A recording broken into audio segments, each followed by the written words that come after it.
大石実の英語英会話3 Lesson 11 Herpes simplex Encephalitis Skit 1 Good morning, Dr. Oishi. Good morning, Dr. Brown. You were on duty last night, weren't you? Yes, I had an emergency admission last night. Tell me about the case.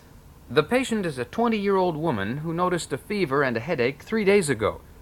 2 days ago, she went to a local doctor and got antibiotics. Last night, she became confused and her parents brought her to the emergency room. What did you find on physical and neurological examination? Body temperature was 39.0 degrees centigrade. She was confused and disoriented as to time, place, and person. She had a stiff neck, and the Koenig sign was positive. The rest of the physical and neurological examination was normal. Did you perform a lumbar puncture on her? Yes. The opening pressure was 250 millimeters CSF.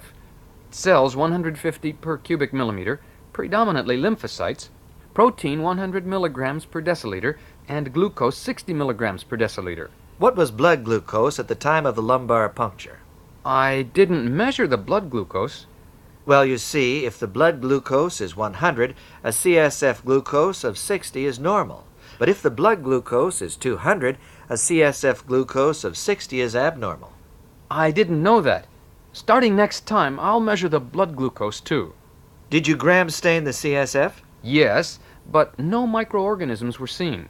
What do you think she has? I think she has meningitis. What kind of meningitis? Viral meningitis is the most likely diagnosis, but we should also consider tuberculous meningitis and fungal meningitis. What tests do you plan?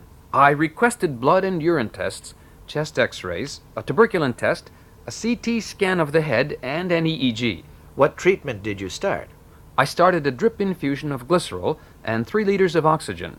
Is she on antibiotics? No, I discontinued it because the CSF findings were different from those of bacterial meningitis. CSF findings were different between untreated bacterial meningitis and partially treated bacterial meningitis. The CSF findings of this patient are compatible with partially treated bacterial meningitis. Should I start antibiotics? Yes, we had better use antibiotics until bacterial meningitis is ruled out. What is your impression? My impression is herpes simplex encephalitis. In order to confirm the diagnosis, we need to measure the viral antibody titers in the serum and the CSF. I heard that a brain biopsy is used for the diagnosis of herpes simplex encephalitis in the USA. That's true, but instead of a brain biopsy, an ELISA is used for the diagnosis of herpes simplex encephalitis in Japan. What does ELISA stand for? ELISA stands for Enzyme-Linked Immunosorbent Assay. What is the major difference between the ELISA and conventional methods, such as hemagglutination inhibition, complement fixation, and the neutralization test? The conventional methods take about 3 weeks to make a diagnosis, but the ELISA only takes about 2 weeks. Do we have to wait for 2 weeks to make a diagnosis? No. Viral antibody titers are for confirming the diagnosis. A presumptive diagnosis can be made by symptoms and signs, CSF findings, a CT scan, and an EEG. I'll get a CT scan and an EEG as soon as possible. When you get the results of those tests, let's discuss this case again. Skit 2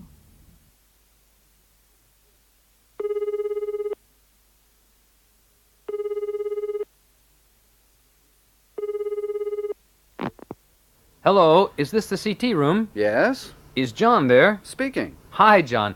This is Dr. Brown speaking. Hi, Dr. Brown. Will you do me a favor? I have a case for an emergency CT scan. Can you do it right now? Well, right now I'm doing a CT scan on another patient, but I'll be finished in about 20 minutes. Bring your patient down in 20 minutes and I'll be ready for you. Thank you very much.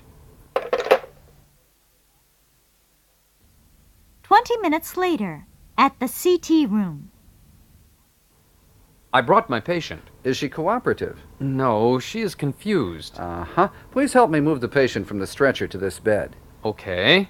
Can she stay still? No, I think she needs sedation. I'll inject diazepam. Thanks. That'll let us get a good scan.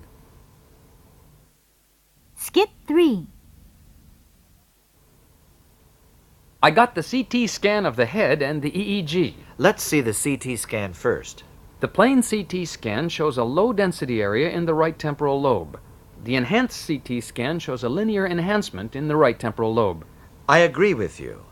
What do you think from this CT scan?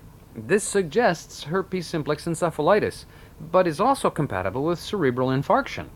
Does she have any cardiac murmur or high erythrocyte sedimentation rate? No, she doesn't have any risk factors for cerebral infarction. All right, now let's see the EEG. The background activity is 7 Hz. Paroxysmal bursts of sharp waves and slow waves are seen over the right hemisphere.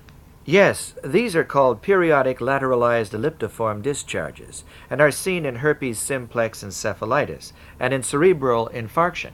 We can rule out cerebral infarction from the clinical presentation and the CSF findings. These laboratory findings and her clinical course strongly suggest herpes simplex encephalitis. Should we start RAA? There is a paper saying that acyclovir is better than ARA-A for the treatment of herpes simplex encephalitis. Let's use acyclovir. I see. Thank you for the discussion.